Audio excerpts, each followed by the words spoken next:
Assalamualaikum warahmatullahi wabarakatuh. Waalaikumsalam warahmatullahi wabarakatuh. Bismillahirrahmanirrahim. Alhamdulillahi rabbil alamin. Wassalatu wassalamu ala ashrafil anbiya'i wal mursalin. إمام المتقين سيد الغر المحجلين وعلى آله وأصحابه المجاهدين الطاهرين أما بعد. Saudara-saudara kaum muslimin rahimakumullah, sesungguhnya gaya hidup seseorang sangat ditentukan oleh cara bagaimana dia memandang hidup ini. Dengan kata lain, bagaimana seseorang memandang hidup, begitulah dia akan hidup. Oleh sebab itu, untuk mengubah keadaan seseorang, harus diawali lebih dahulu dengan mengubah caranya memandang kehidupan ini. Itulah sebabnya dalam surah Ar-Ra'd ayat 11 Allah Subhanahu wa taala menjelaskan, Innallaha la yughayyiru ma biqaumin hatta yughayyiru ma bi anfusihim. Allah Subhanahu wa taala tidak akan mengubah nasib dan keadaan satu kaum sampai kaum itu berusaha mengubah apa yang ada di dalam diri mereka sendiri.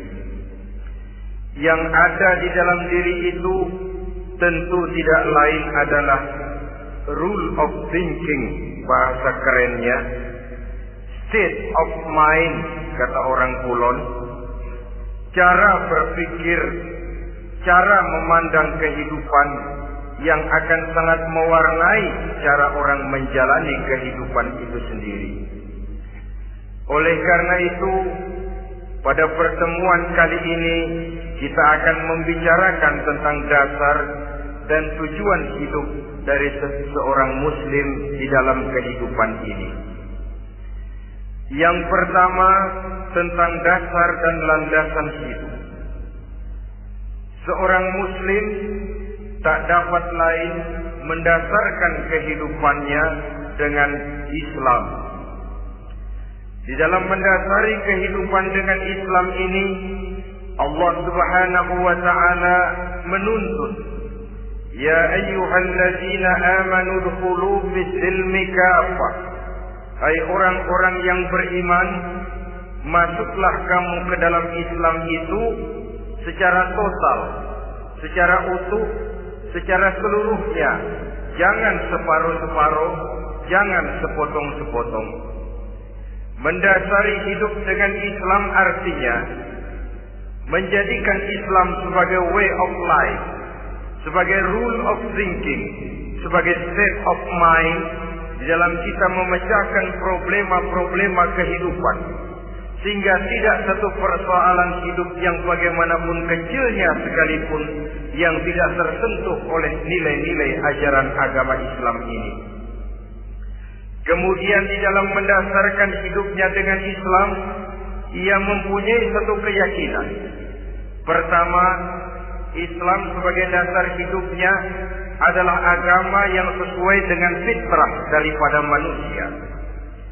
Allah Subhanahu wa taala pencipta manusia. Allah Subhanahu wa taala yang menurunkan agama Islam. Oleh sebab itu, tentu saja seluruh konsepsi Islam ini sudah diukur sedemikian rupa sesuai dengan kemampuan yang dimiliki oleh manusia. Secara logika bisa kita katakan, pabrik mobil di Jerman misalnya bikin mobil namanya Mercy. Seiring dengan itu dikeluarkannya buku petunjuk. Mobil ini bernama Mercy, kecepatan maksimal sekian ratus kilometer per jam, daya angkutnya sekian ratus kilogram, kalau rusak memperbaikinya ini onderdilnya itu umpamanya. Karena pabriknya yang bikin mobil, lalu pabriknya juga yang mengeluarkan buku petunjuk, tentu buku itu sesuai benar untuk mobilnya. Dan logika mengatakan, tidak bisa kita punya mobil Mercy rusak, kita perbaiki dengan menggunakan buku petunjuk yang dikeluarkan oleh pabrik mobil Fiat. Tentu saja mobil makin rusak, acak-acakan dan tidak karu-karuan.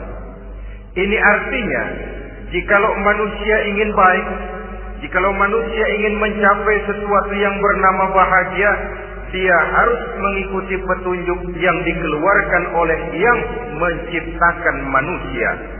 Dan petunjuk-petunjuk itu telah turun dalam satu konsepsi yang bernama Islam yang sesuai dengan fitrah manusia. Yang kedua, oleh karena keyakinannya bahwa Islam sesuai dengan fitrah manusia, ia pun berkeyakinan bahwa Islam adalah agama untuk seluruh manusia, universal. Walaupun ia diturunkan di tanah Arab, tetapi ia bukanlah agama hanya untuk orang Arab semata-mata.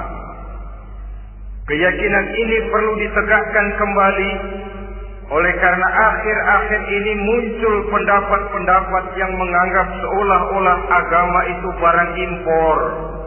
Persilakan saja kalau memang itu merupakan keyakinannya, tetapi menganggap agama sebagai barang impor sungguh merupakan satu kekeliruan yang sangat besar. Bahwa Arab sebagian besar memang Islam, jelas. Tetapi Islam bukannya Arab, itu pun harus kita akui. Kita bisa menjadi Muslim yang baik tanpa perlu menjadi orang Arab. Dengan kata lain, kita bisa menjadi Muslim yang baik dengan tetap menjadi warga negara Indonesia yang baik. Bahwa Al-Quran diturunkan dalam bahasa Arab oleh karena memang ia turun di tanah Arab. Buktinya apa? Walaupun Quran dalam bahasa Arab, tidak satu pun ayat Quran yang ditujukan kepada orang Arab semata-mata. Tidak ada ayat ya ayyuhal arabiyun, orang-orang Arab. Tidak ada. Yang ada malah ya ayyuhan nas, wahai manusia. Manusia yang mana? Yang mana saja asal merasa manusia. Kalau tidak merasa manusia, tidak usah terpanggil dengan ayat tadi. Maka dalam mendasari hidup dengan Islam, kita berkeyakinan Islam adalah agama untuk seluruh manusia. Yang ketiga, di dalam mendasari hidup dengan Islam, kita berkeyakinan Islam adalah agama terakhir yang diturunkan kepada Rasul terakhir. Tidak ada Rasul dan Nabi sesudah Nabi Muhammad, dan tidak ada agama lagi sesudah agama Islam. Dasar-dasar keyakinan ini melembaga dalam pribadi kita, membentuk satu keyakinan yang mendasari kehidupan ini, sehingga tidak satu problema yang bagaimanapun kecilnya dalam kehidupan yang tidak tersentuh oleh nilai-nilai Islam. Sejak kita tidur sampai kita bangun tidur, bahkan tidur itu sendiri, dan seluruh kegiatan kehidupan yang kita laksanakan dalam 24 jam, tidak satu pun yang tidak tersentuh oleh nilai-nilai Islam. Inilah pandangan hidup Muslim. Jawaban seorang Muslim terhadap problema-problema kehidupan yang dihadapinya, yang di dalam menjawab problema itu ia Islam oriented, berorientasi kepada nilai-nilai Islam. Apa kata Islam tentang pekerjaan yang dihadapinya? Halal kata Islam, halallah dia katakan. Haram kata Islam, haram dia katakan. Islam oriented. Barometer dalam perbuatannya tidak lain daripada nilai-nilai Islam itu sendiri. Dan kemudian di dalam mendasari kehidupan dengan Islam, ia berkeyakinan Islam adalah satu-satunya agama yang benar. Bahasa kerennya, Islam is the single one, the true religion behind the God. Satu-satunya. Keyakinan ini kelihatannya subjektif, tapi memang inilah pokok daripada kehidupan beragama. Saudara-saudara kaum muslimin rahimakumullah, kalau itulah dasar daripada kehidupan kita sebagai muslim, apa yang menjadi landasannya? Kalau dasar hidup kita Islam, maka landasan hidup kita tidak lain adalah Al-Quran dan Sunnah Rasulullah Sallallahu Alaihi Wasallam.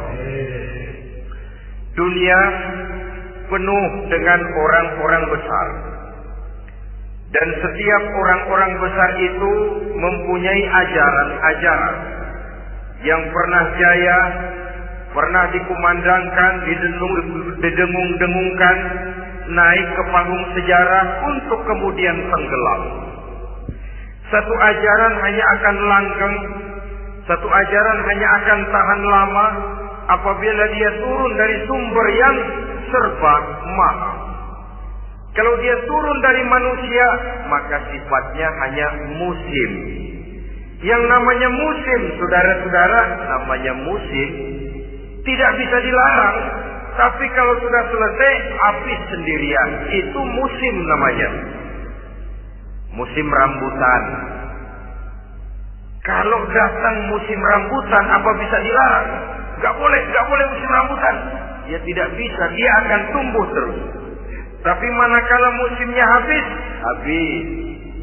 Begitulah nasib dari ajaran yang nisbi, relatif dan temporer apabila dia bersumber dari manusia. Maka satu ajaran hanya akan langgeng, tahan lama apabila dia turun dari sumber yang serba maha. Dan itu sudah turun bernama Al-Quranul Karim. Sedangkan sunnah, saudara-saudara, merupakan penjelasan dari apa yang oleh Quran tidak dijelaskan dalam bentuk yang detail, melengkapi apa yang oleh Al-Quran hanya disebutkan dalam bentuk garis besarnya saja. Baik Quran maupun sunnah kita sebut merupakan dasar landasan yang primer. Sedangkan untuk memahami Quran dan Sunnah, kita memerlukan pendapat-pendapat orang yang ahli di bidang itu. Dalam hal ini kita sebut saja dengan ulama. Dan ini merupakan sumber yang sekunder dari landasan hidup kita sebagai seorang muslim. Dua rel ini, Quran dan Sunnah, merupakan landasan di mana kereta api Islam ini berjalan. Quran dan Sunnah. Saudara-saudara kaum muslimin rahimakumullah. Oleh karenanya, marilah kita menjadikan Quran dan Sunnah ini sebagai imam di dalam kehidupan kita. Bukankah Rasulullah Sallallahu Alaihi Wasallam pernah memberikan pilihan? Man ja'ala al-Qur'ana amamahu qadahu ila al-jannah. وَمَنْ جَعَلَ الْقُرْآنَ خَلْفَهُ سَقَاهُ إِلَى النَّارِ. Siapa yang meletakkan Quran di depannya, dijadikannya Quran sebagai imam dan dia sebagai makmum, maka Al-Quran akan membimbing dia ke surga. Ya, surga di dunia ini, lebih-lebih lagi surga di akhirat nanti. Sebaliknya, وَمَنْ جَعَلَ الْقُرْآنَ خَلْفَهُ, siapa yang meletakkan Quran di belakangnya, dia belakangi ajaran dan konsepsi Al-Quran, dia tinggalkan perintah-perintah Al-Quran, maka Al-Quran yang dibelakanginya itu akan mendorong dia ke neraka. Neraka dunia, lebih-lebih neraka di akhirat nanti. Pilihan terserah kita. Jikalau kita mau menjadikan Quran sebagai imam, artinya kita menjadi makmum. Resikonya dimanapun makmum wajib ikut imam. Imam takbir, makmum takbir, imam ruku, makmum ruku, imam i'tidal, makmum i'tidal. Jikalau Quran imam kita dan kita adalah makmum, maka itu berarti jikalau ke barat komando Quran, ke barat kita pergi. Jikalau ke timur kata Quran, ke timur kita menuju. Jikalau halal kata Quran, halal kita katakan. Jikalau haram kata Quran, haram kita ucapkan. Itu resikonya kita menjadi makmum, menyusun pola hidup yang lebih Qurani. Tapi sebaliknya, ke barat komando Quran, ke timur kita pergi, ke utara kata Quran, ke selatan kita menuju. Halal kata Quran malah kita tidak mau melaksanakannya. Haram kata Quran kita senang bukan main. Artinya kita mau menjadi makmum dan Quran kita jadikan sebagai makmum, kita sendiri malah mau menjadi imam. Kita paksa konsepsi Al-Quran itu supaya sesuai dengan naluri kemanusiaan kita. Mengotak-atik hukum, menghalalkan yang haram, mengharamkan yang halal. Dikala itu landasan hidup kita sudah goyah, tidak lagi sebagai landasan tempat kita bertolak, tetapi malah menjadi satu landasan yang kita injak-injak. Sesungguhnya saudara-saudara, Quran tidak akan membawa berkah, tidak akan menjadi rahmatun wa shifaa'un lil mu'minin, menjadi penyembuh, menjadi rahmah bagi orang-orang beriman apabila yang kita baca itu kita injak-injak di dalam kehidupan. Upaya menyusun hidup yang lebih Qurani ini seiring dengan usaha kita menjadi warga negara yang baik. Yang saya katakan di awal tadi, tidak saling dan tidak harus saling bertentangan. Jadi dengan demikian, dasar hidup kita sebagai muslim adalah Islam, dan landasan hidup kita tidak lain adalah Al-Quran dan sunnah Rasulullah Sallallahu Alaihi Wasallam. Ini landasan tempat kita bersolat. Ini yang mewarnai gaya kehidupan kita. Apapun yang mau kita lakukan, tempat kita bertanya lebih dahulu Quran dan sunnah. Saya mau melakukan pekerjaan ini, apa kata Quran? Saya mau pergi ke tempat ini, apa kata Quran? Saya mau berusaha dengan mengerjakan perusahaan ini, apa kata Quran? Merupakan landasan daripada kehidupan kita. Ini yang saya katakan tadi, membentuk rule of thinking, state of mind, bahwa gaya kehidupan kita diwarnai oleh landasan hidup yang bertumpu pada ajaran Al-Quranul Karim dan sunnah Rasulullah Sallallahu Alaihi Wasallam. Baiklah ya, ini yang pertama tentang dasar dan landasan hidup. Yang kedua tentang tujuan hidup. Kalau sudah ada landasan tempat kita bertolak, lalu kemana pantai yang akan kita tuju? Mau apa sih kita hidup ini? Berleha-leha, menjalani acara rutin, bangun tidur sampai tidur lagi, kemudian besok begitu lagi, sampai menunggu datangnya sang ajal? Atau ada satu tujuan yang akan kita capai di dalam kehidupan ini? Apabila kita teliti, maka Al-Quran mengajarkan tujuan hidup setiap muslim pada dasarnya ada dua. Pertama, kita sebut saja tujuan jangka pendek.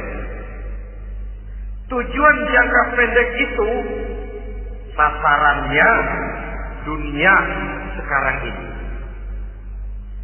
Bentuknya horizontal. Targetnya agar setiap pribadi muslim menjadi rahmatan lil alamin, rahmat bagi lingkungannya. Inilah yang oleh agama dinamakan hablum minan nas, yang isinya adalah ilmu dan peradaban. Jadi dunia dan seluruh isinya merupakan tujuan jangka pendek saja. Untuk mencapai tujuan jangka pendek, dunia dan seluruh isinya, unsur penunjangnya adalah pendidikan, pengalaman, atau nasib. Makin tinggi pendidikan, makin mudah menjangkau hidup. Makin banyak pengalaman, makin mudah menguasai dunia. Atau karena faktor nasib, pendidikannya tidak seberapa, Pengalaman pun kadang-kadang dangkal, tapi karena nasibnya lagi hoki, kata orang sekarang, nasibnya lagi bagus, dia naik ke panggung memegang peranan. Faktor yang namanya nasib ini ada, tapi tidak bisa dijadikan sandaran. Untuk menjangkau dunia dan seluruh isinya, unsur penunjangnya pertama pendidikan, yang kedua pengalaman, yang ketiga faktor nasib. Oleh karena itu, apabila kita ingin mudah mencapai dunia, yang pertama harus kita laksanakan bagaimana menempuh satu pendidikan. Di zaman sekarang orang terangsang untuk hidup dalam pola yang oleh orang-orang priangan disebut hardolin. Saudara tahu hardolin? Itu potongan dari dahar modal ulit. Filsafat hidup yang pakaian mau bagus, makan mau enak, kerja nggak mau. Akhirnya jadilah dia penghayal kelas berat, tukang-tukang ngelamun kelas tinggi. Tiap hari kegiatannya cuma tidak terlepas dari tiga kriteria itu. Hardolin. Pokoknya kalau sudah dahar, modal, ulit. Besok ya begitu lagi. Pola dari dimana orang pakaian mau bagus, makan mau senang, duit mau punya, kerja tidak mau. Kadang-kadang mau kerja tapi tidak tahu apa yang harus dikerjakan. Ditambah oleh sempitnya lapangan pekerjaan. Tidak tahu apa yang harus dikerjakan, dilatar belakangi oleh tidak adanya pendidikan yang dia terima. Jika mau kerja apa, lalu bingung. Oleh karena itu, terutama buat adik-adik remaja, para pemuda, saya berpesan untuk menjangkau dunia, yang pertama harus kita jalani bagaimana membina diri, mendidik. Taruh kata drop out, putus sekolah. Tapi drop out bukan halangan bagi tumbuhnya cita-cita yang mulia. Bahkan ada orang bilang many a great man start as a newspaper boy. Banyak orang-orang besar yang memulai pekerjaannya dagang koran. Putus sekolah bukan merupakan halangan bagi tumbuhnya cita-cita yang mulia. Dan tidak sedikit orang-orang besar yang tidak keluaran perguruan tinggi. Tidak sedikit orang-orang besar yang tidak merupakan produk dari perguruan tinggi tertentu. Tapi kerajinannya belajar, banyak membaca, banyak bergaul, autodidak. Syukur kalau masih bisa menempuh pendidikan yang formal. Kekurangan ekonomi, kemiskinan keluarga jangan menjadi penghalang bagi tumbuhnya cita-cita yang tinggi untuk menempuh karier pendidikan yang baik. Ini memang baik, tapi bagaimanapun kata orang, lebih baik makan singkong beneran daripada makan roti ngimpi. Artinya jika memang perlu, lebih baik sekolah sambil dagang koran, nyemir sepatu, parkir mobil, daripada hardolin itu tadi. Tanpa prospek hari depan yang ada artinya. Dan pendidikan memang merupakan sesuatu yang baik. Tapi tanpa ini, rasanya kita akan sulit untuk menjangkau dunia tersisih di pojok-pojok kehidupan. Jangan lalu bilang, manusia kan rezekinya sudah dijamin oleh Allah. Ayam saja ada rezekinya, Allah. Tapi jangan lupa, cara ayam cari rezeki dengan cara manusia cari rezeki lain. Kalau ayam cari rezeki dari tahun atu, modalnya cuma ceker sama patok. Kalau ayam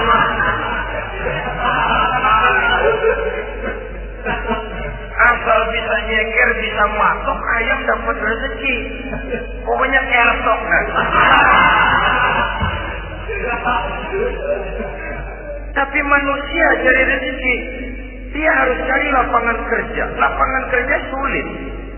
Sudah dapat lapangan kerja, harus punya keahlian. Untuk memperoleh keahlian, harus dengan pendidikan. Berhadapan lagi dengan saingan-saingan karena pasaran tenaga kerja. Tiap tahun puluhan kalau tidak ratusan ribu pasaran tenaga kerja yang masuk lapangan kerja. Ini kenyataan. Semakin ke depan oleh tingginya tensi ekonomi, oleh persaingan hidup yang makin tajam, oleh makin menggejalanya pola pikir industrialis yang membuat manusia individu, nilai-nilai semacam ini akan terasa makin berat. Oleh karenanya, tanpa pendidikan sulit untuk menjangkau dunia. Yang kedua, pengalaman, tenaga expert. Sehingga orang mengatakan experience is the best teacher. Pengalaman adalah guru yang paling bijaksana. Dengan pengalaman kita makin dewasa. Dan orang sering mengatakan kegagalan hakikatnya adalah keberhasilan yang tertunda. Jangan takut gagal. Kalau itu akan mengantarkan kita kepada pola hidup yang lebih dewasa, lebih tegar, lebih sanggup menghadapi kesulitan-kesulitan. Dan faktor yang ketiga, nasib.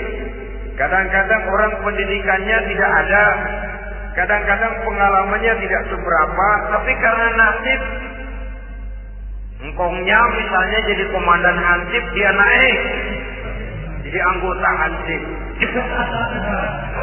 Itu karena faktor nasib saja. Yang ketiga ini ada, tapi tidak bisa dijadikan sandaran dalam arti bahwa kita lalu mengandalkan nasib. Lo nanti udah gede mau jadi apa? Mesti gimana nasib aja dah. Jadi orang syukur jadi gembel nasib. Tidak bisa kita menghadapi hidup dalam satu alur spekulasi. Tidak bisa kita menjalani skenario kehidupan ini dengan bersikap untung-untungan. Karena kehidupan walaupun tidak bisa dipastikan, paling kurang bisa dirancang, bisa direncanakan, bisa ditargetkan, bisa dianalisa kemungkinan-kemungkinannya. Walaupun tidak bisa dipastikan, tapi bisa diperhitungkan.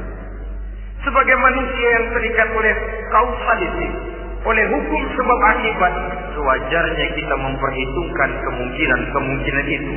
Kira-kira 5, 10, 15 tahun yang akan datang, sejauh mana kesulitan-kesulitan dalam kehidupan ini, sejauh mana persaingan dalam hidup, sejauh mana tenaga kerja dibutuhkan, sejauh mana keahlian dan skill menunjang ke arah itu.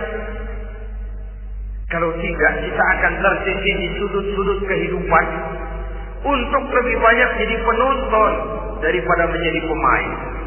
Padahal kita ingin jadi pemain, kita ingin atlet, kita ingin punya peranan karena kita oleh agama dituntut menjadi rahmatan lil alamin, menjadi rahmah bagi lingkungan di mana kita tinggal, mewarnai lingkungan, bukan cuma diwarnai oleh lingkungan itu sendiri. Itu tadi tujuan jangka pendek sebagai tujuan yang pertama.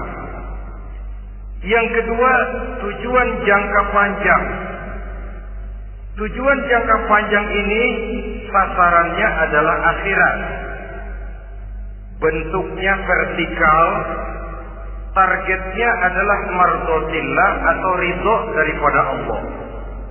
Dan ini yang oleh agama dinamakan dengan hablum minallah, tali vertikal yang menghubungkan manusia langsung dengan Tuhannya.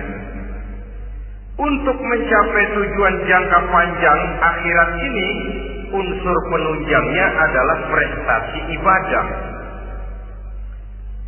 Kalau untuk tujuan jangka pendek, dunia dan seluruh isinya, pendidikan, pengalaman, dan nasib memegang peranan yang sangat penting, maka untuk akhirat, pendidikan, pengalaman, nasib tidak punya pengaruh banyak. Unsur penunjangnya adalah prestasi ibadah. Bagaimanapun tinggi pendidikan, bagaimanapun banyak pengalaman, tanpa prestasi ibadah, nol besar kita dalam pandangan Allah Subhanahu wa ta'ala. Saudara-saudara kaum muslimin rahimakumullah, itu sebabnya seorang muslim sholat, puasa, haji, zakat, yang kalaupun ada target dunia, itu cuma side effect saja. sekedar satu efek sampingan. Target utamanya tetap tujuan jangka panjang, akhirat dan ridho Allah. Kenapa kita sholat? Untuk mencari ridho Allah. Kenapa kita laksanakan ibadah haji? Untuk mencari ridho Allah. Kita bangun di keheningan malam untuk mencari ridho Allah. Kalau ada akibat dunia, itu cuma akibat sekunder saja. Ada misalnya orang karena tekun ibadah rezekinya lancar, itu baru persekot, baru tanda jadi. Kadang-kadang persekotnya saja sudah nikmat kok, apalagi esnya, kontannya. Sebaliknya kalau ada orang rajin ibadah, rezekinya seret, jangan jadi alasan. Kok lu nggak sembahyang? Alah, tetangga gua rajin sembahyang melarang terus. Ya memang sholat itu bukan dengan target dunia, target akhirat, saudara-saudara. Oleh sebab itu, seorang muslim adalah seorang yang berpandangan luas, berjiwa lapang. Maksudnya apa? Tujuan jangka pendek dan jangka panjang ini harus dia raih kedua-duanya. Ini yang oleh Al-Quran diajarkan agar setiap muslim mencapai fid dunia hasanah wa fil akhirati hasanah. Kebaikan di dunia, kebaikan di akhirat. Itu arti hasanah. Jangan macam orang dulu, punya istri dua pergi haji. Yang satu yang muda istrinya namanya Hasanah, yang satu namanya Khadijah. Waktu tawaf keliling Ka'bah, si suami ini nggak bisa doa apa-apa kecuali Rabbana atina itu. Tiap putaran Rabbana atina fid dunya hasanah wa fil akhirati hasanah. Putaran kedua Rabbana atina fid dunya hasanah wa fil akhirati hasanah.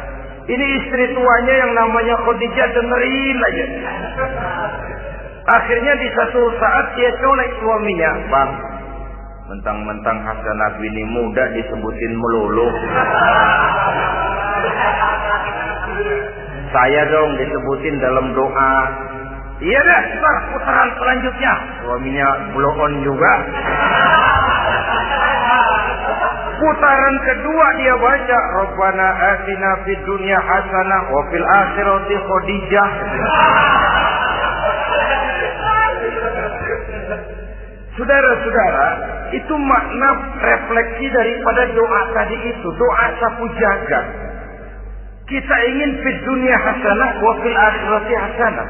Tujuan jangka pendek dunia tercapai, tujuan jangka panjang akhirat dan ridho Allah juga tergapai. Oleh sebab itu Al-Quran menjelaskan, "Wabtaghi fima ataakallahu ad-daral akhirah wa la tansa nasibaka minad dunya." Dengan karunia yang diberikan Allah kepadamu, carilah bahagia akhirat. Wa la tansa nasibaka minad dunya, tetapi jangan lupakan bagianmu dalam kehidupan di dunia ini. Cari akhirat, utamakan akhirat dengan tidak usah melupakan jatahmu di dunia. Kenapa saya katakan seorang muslim berjiwa besar? Sebab andai kata dia gagal mencapai tujuan jangka pendek, andai kata dia gagal di dunia, dan dia oleh Islam diajarkan jangan sampai gagal, tapi andai kata dia gagal, dia masih punya tujuan jangka panjang, akhirat dan ridho Allah. Dia masih bisa menghibur diri, biarlah di dunia kita sederhana, bahkan biarlah susah di dunia, asal di akhirat kita bahagia.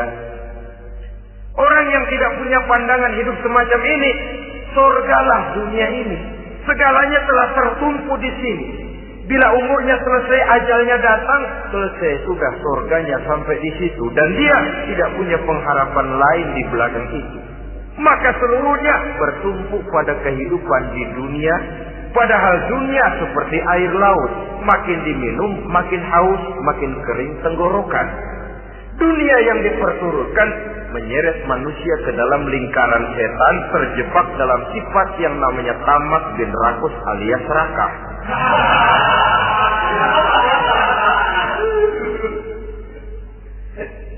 Andai kata dia gagal untuk tujuan jangka pendek, dia masih punya tujuan jangka panjang, akhirat. Dia masih sanggup berkata, biar di dunia kita sederhana, bahkan biar kebelangsak sengsara susah di dunia, asal di akhirat kita bisa bahagia. Kan masih ada harapan. Yang paling bangpak, paling rusak betul, sudah di dunia sengsara, di akhirat celaka. Jadi dunia rumahnya gubuk, pinggir kali miring, asal hujan bocor, utang selebar warung. Bayang kagak, ngaji enggak, puasa enggak, saban malam miris mulu. Saudara hadirin yang saya hormati, lalu kapan mau bahagia kalau sudah di sini susah, di sana akan susah juga. Ini yang pertama, seorang muslim, seorang yang optimis, berjiwa besar, luas pandangan. Kegagalan dia dalam jangka pendek tidak menyebabkan dia melupakan tujuan jangka panjang. Yang kedua, positifnya apa? Cara dia mencapai tujuan jangka pendek diwarnai oleh keyakinan adanya tujuan jangka panjang. Dia memang benar cari harta, tapi karena dia yakin ada akhirat, Allah ridho apa tidak? Ini positifnya. Saya memang cari duit, tapi dengan cara ini Allah ridho apa tidak? Saya memang ingin berpakaian yang rapi, tapi dengan tidak menutup aurat begini, Allah ridho atau tidak? Saya memang bergaul menghormati teman, tapi terjebak dalam minuman keras karena menghormati teman, Allah ridho apa tidak? Ini orang yang punya tujuan jangka panjang. Segalanya diberikan bingkai dengan pertanyaan, Allah ridho atau tidak? Keyakinannya terhadap tujuan jangka panjang mewarnai gaya hidupnya di dunia ini, mencapai tujuan jangka pendek tadi. Mau minum, Allah ridho apa enggak ini? Mau makan, yang saya makan Allah ridho apa enggak ini? Pendeknya apapun yang mau dia kerjakan, karena dia punya keyakinan tujuan jangka panjang, dia selalu menimbang terhadap ridho Allah kan. Jadi tanpa prestasi ibadah, kita nol besar dalam pandangan Allah. Ini nilai manusia yang hakiki di sini. Ini makna inna akramakum indallahi atqakum. Di akhirat nanti kan tidak pernah akan disidang. Kamu pendidikan setinggi apa? Tidak. Gelarmu berapa renteng? Profesor, doktor? Tidak. Akhirat hanya menyidang kau sholat atau tidak, kau puasa atau tidak, kau zakat atau tidak. Diberikan kamu harta yang banyak, dari mana kau dapat, kemana kau belanjakan. Prestasi ibadah itu yang ditanya. Setinggi apa pendidikan, sebanyak apa pengalaman, no problem. Tidak jadi masalah di akhirat ini. Prestasi ibadah itu yang akan kita persembahkan di hadapan Allah. Itu makna inna akramakum indallahi atqakum. Kerbau dinilai dari dagingnya, makin gemuk makin mahal harganya. Tapi ada perkutut lebih mahal dari kerbau. Perkutut itu mahalan mentahnya loh daripada matangnya. Karena harga perkutut pada suaranya. Lalu di mana harga manusia yang paling gemuk? Tidak. Suaranya, kalau manusia dinilai dari suaranya, barangkali Madonna nomor awal masuk surga. Hanyalah dengan prestasi ibadah kita bisa mencapai tujuan jangka panjang, akhirat dan ridho Allah. Nah, baiklah ya. Kalau sudah jelas bahwa kita punya dua tujuan jangka hidup, jangka pendek dan jangka panjang, bagaimana Islam mengajarkan kita meraih dua ini? Pada prinsipnya Islam mengajarkan sistem keseimbangan. Dalam berbagai aspek kehidupan, keseimbangan ini nampak dengan nyata diajarkan oleh agama kita. Seperti ayat yang saya bacakan tadi. Dengan karunia yang diberikan Allah kepadamu, cari negeri akhirat, tapi jangan lupakan bagianmu di dunia ini. Dalam bentuk yang lebih nyata, bekerjalah untuk duniamu seolah kau akan hidup buat selamanya, tapi bekerjalah buat akhiratmu seolah kau akan mati besok. Manifestasinya dalam kehidupan misalnya, orang kaya diperintah membantu yang miskin, tapi orang miskin dianjurkan berusaha. Jangan mengandalkan hidup kepada yang kaya, seimbang. Kamu kaya, betul Pak, bantu yang miskin. Kamu miskin, iya Pak, berusaha. Seimbang. Tuan rumah diwajibkan menghormati tamu, tamu diwajibkan tahu diri, seimbang. Jadi bagaimana kalau sudah kita bekerja di sawah, di ladang, di pasar, di kantor, anggap kita akan hidup selamanya agar timbul gairah kerja. Tapi kalau sudah sholat, anggap kita akan mati besok supaya timbul khusyuknya. Nah, titik tekannya di mana? Stresnya itu. Walaupun Islam mengajarkan sistem keseimbangan, tapi Al-Quran tetap menggarisbawahi walal akhiratu khairul laka minal, bahwa bagaimanapun seimbangnya, akhirat itu lebih utama daripada dunia. Bagaimana implementasinya? Kata orang-orang tua, kalau kita menanam padi, rumput pasti tumbuh, tapi nanam rumput jangan mimpi tumbuh padi. Maksudnya apa? Kalau satu perbuatan kita niatkan karena Allah, dunianya pasti ikut. Tapi kalau satu perbuatan diniatkan karena dunia semata-mata, akhirat akan hilang. Sebab itu, biasakanlah berbuat sesuatu baik untuk tujuan jangka pendek, lebih-lebih untuk tujuan jangka panjang dengan motif lillahi ta'ala. Jadi saya ulangi, satu perbuatan kalau sudah diniatkan karena Allah, dunia biasanya ikut. Tapi kalau diniatkan karena dunia semata-mata, akhirat akan luput. Padahal itu titik tekannya, walal akhiratu khairul laka minal ula. Saudara-saudara kaum muslimin rahimakumullah, ini tujuan hidup. Jadi landasan tempat kita bertolak sudah jelas, pantai yang akan kita tuju dalam kehidupan ini juga sudah nyata. Kita ingin mencapai apa yang dinamakan fid dunya hasanah wa fil akhirati hasanah. Untuk itu perlu ada keseimbangan, tetapi titik tekannya tetap akhirat lebih utama daripada kehidupan dunia ini.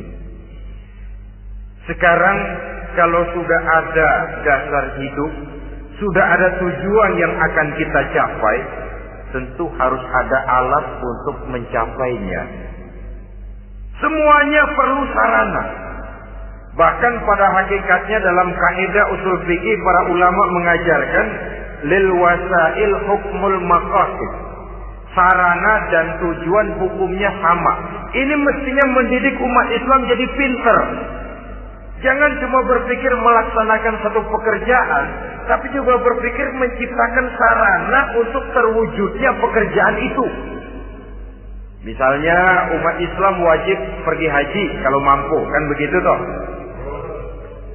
Kalau dia umat Islam Indonesia, tentu pergi hajinya ke Mekah. Mekah, Jeddah, Mekah, Indonesia perlu sarana angkutan untuk sampai ke sana. Kapal laut, kapal udara.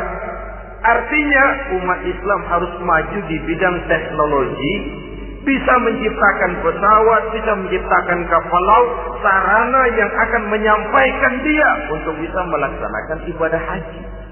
Selama ini kita bertumpu kepada pemikiran, pokoknya kan yang penting gue pergi haji pakai apa kayak gue punya duit. Dari segi pribadi memang barangkali begitu. Tapi sebagai umat yang harus mencapai kemajuan, apabila diperintahkan melaksanakan sesuatu, kita pun hakikatnya dituntut menciptakan sarana untuk menunjang pelaksanaan sesuatu itu sendiri.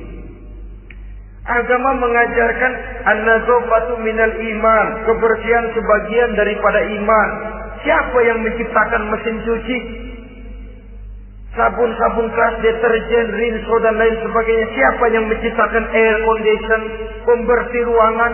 Kita hanya berpikir pokoknya kan bersih, mau pakai apa kek? Kita jarang yang berpikir kepada pewujudan teknologi modern untuk menerjemahkan hadis itu. Syukurlah belakangan ini sudah muncul teknokrat muslim yang dijiwai oleh semangat Al-Quran membuka tafsir rahasia konsepsi Islam di lapangan teknologi modern yang makin lama makin menunjukkan tuntutan kebutuhan daripada umat itu sendiri. Dengan demikian, apabila ada tujuan hidup, kita memerlukan alat untuk mencapai tujuan tadi.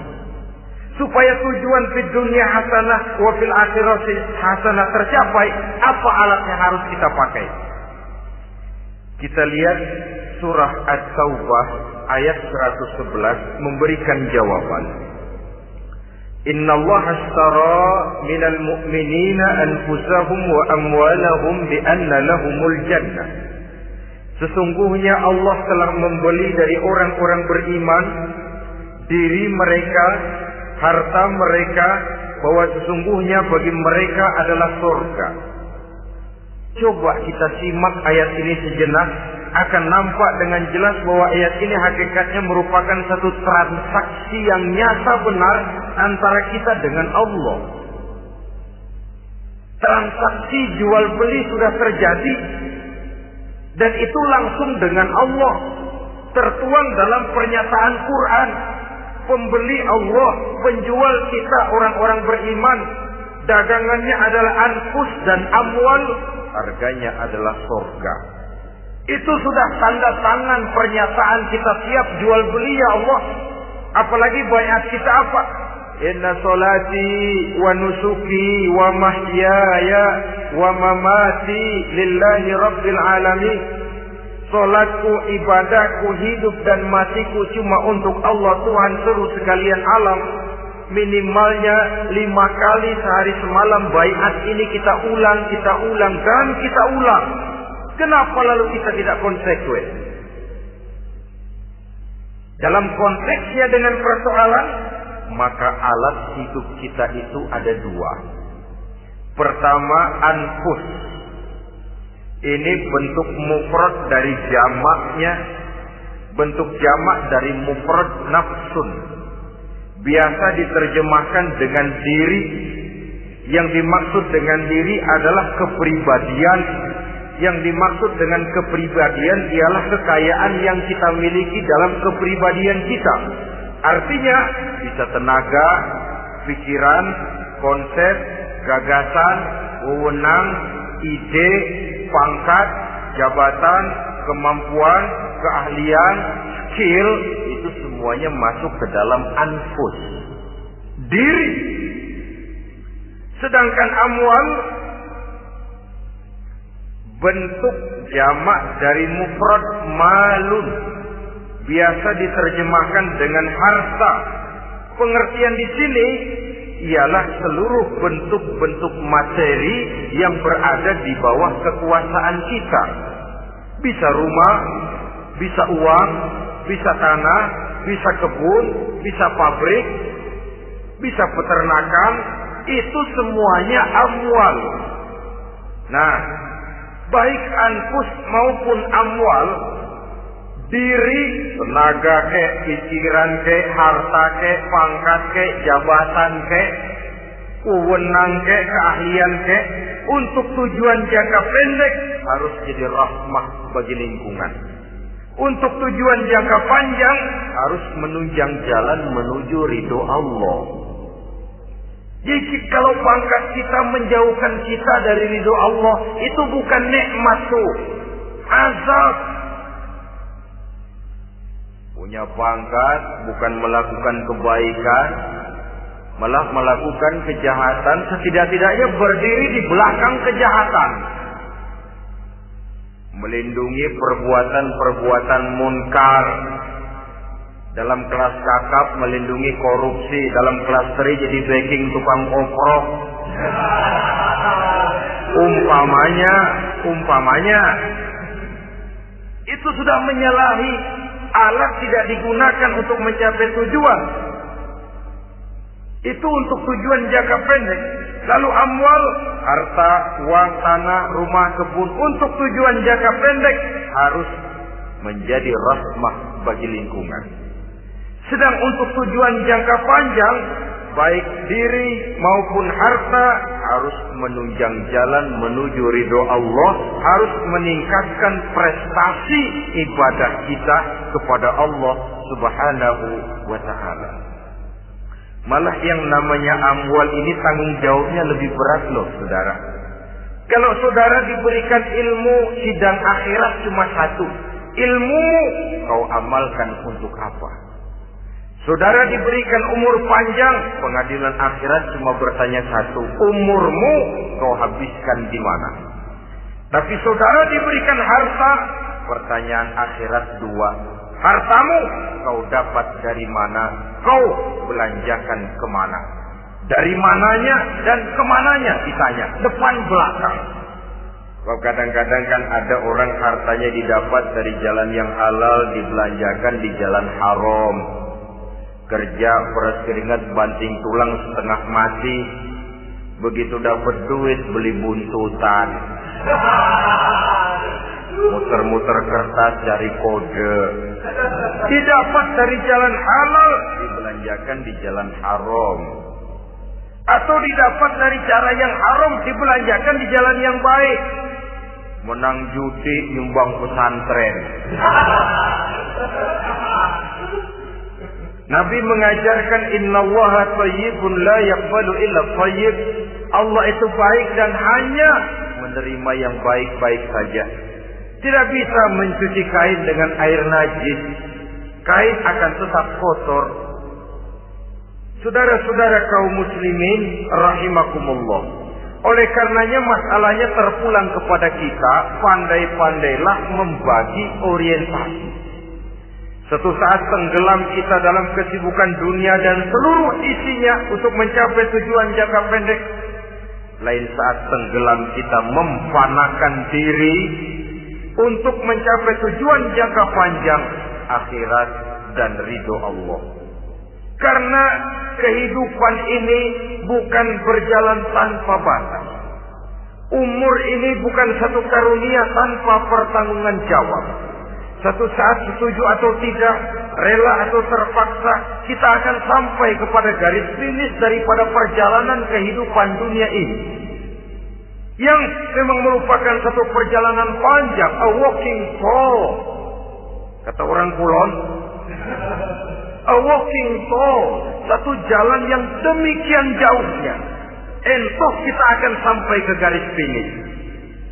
Bila datang ajal, senja kehidupan datang, malam menyelimuti. Datangnya tidak pernah kita sangka, tapi sekali dia datang, tidak satu kekuatan yang bisa menolak. Kehadirannya tidak pernah kita harapkan, tapi satu kali dia datang bertamu, pasti terjadi. Dan itu pasti akan kita temui. Alangkah malangnya pada saat kembali itu datang, kita tidak punya prestasi ibadah. Lalu apa artinya prestasi dunia? Apa artinya tujuan jangka pendek kalau kita harus kehilangan tujuan jangka panjang? Rumah kita yang besar, pangkat kita yang tinggi, harta kita yang banyak, bisakah menolong kita untuk kalau sudah kumpul di padang mahsyar nanti? Malaikat, jangan gebukin saya, rumah saya harga 2 miliar.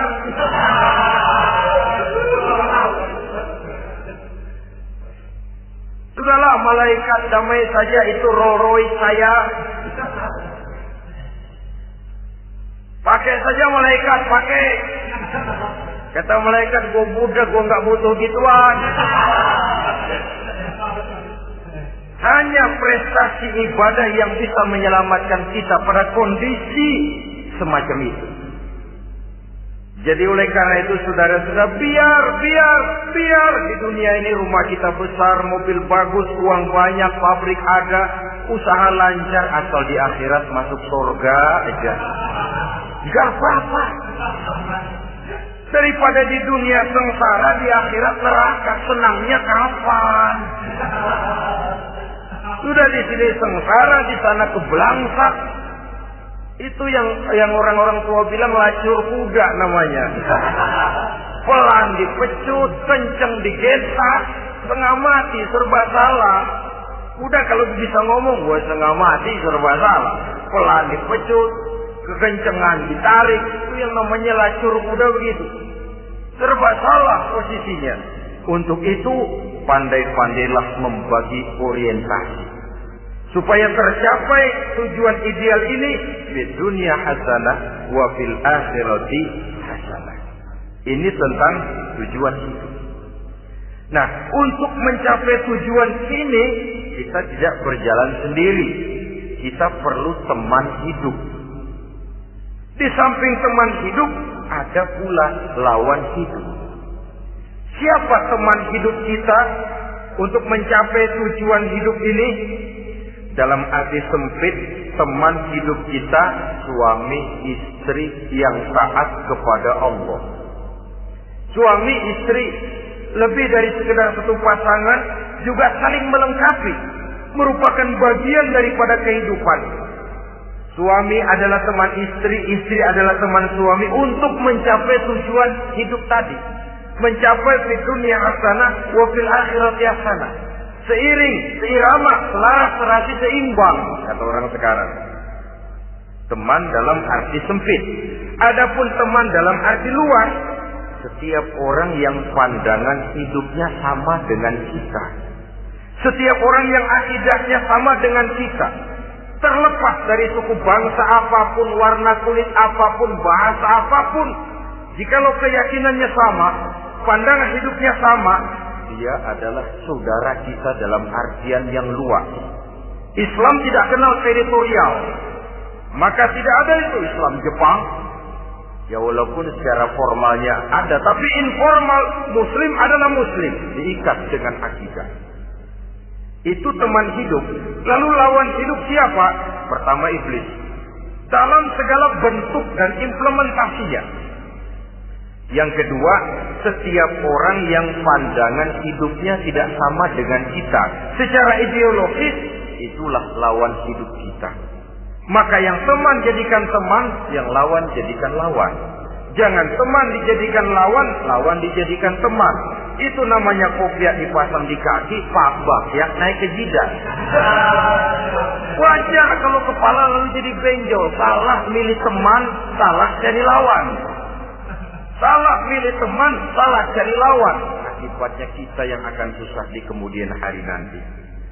Saudara-saudara kaum muslimin rahimakumullah, oleh karenanya pandai-pandailah dalam hidup ini. Yang teman jadikan teman, yang lawan jadikan lawan. Kalau lawan kita jadikan teman, sementara teman kita jadikan lawan, dan itu yang banyak terjadi dalam praktek kehidupan, kita tidak akan bisa mencapai tujuan karena akan tertarung di kaki sendiri. Nah, ini sajalah yang kita bicarakan pada pertemuan kali ini. Mudah-mudahan ada manfaatnya. Terima kasih atas segala perhatian. Mohon maaf atas segala kekurangan. Uzikum wa nafsi bitaqwallah. Wassalamualaikum warahmatullahi wabarakatuh. Waalaikumsalam.